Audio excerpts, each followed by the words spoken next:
திருவாரூரில் சனநாயக இயக்கங்களின் கூட்டமைப்பு சார்பில் உச்சநீதிமன்ற நீதிபதியை தாக்கியதை கண்டித்து விடுதலை சிறுத்தைகள் கட்சி தலைவரை சதி திட்டத்துடன் வம்பிழுத்த சங் பரிவார கும்பல் ராஜீவ்காந்தியை குண்டர் சட்டத்தில் கைது செய்ய கோரியும் ஆர்ப்பாட்டம் நடத்தினர். திருவாரூர் புதிய ரயில் நிலையம் முன்பு சனநாயக இயக்கங்களின் கூட்டமைப்பு சார்பில்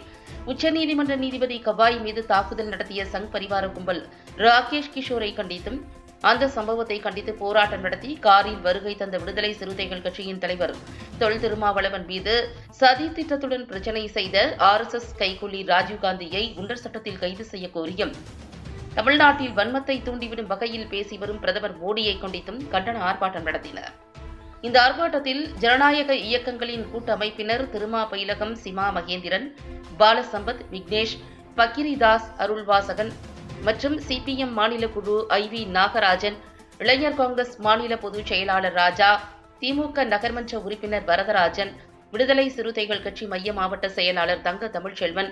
மக்கள் அதிகார கழகம் ஆசாத், திராவிடர் கழகம் மோகன், CPI தர்மதாஸ், மக்கள் அதிகாரம் சண்முக சுந்தரம் உட்பட ஏராளமானோர் கலந்து கொண்டனர்.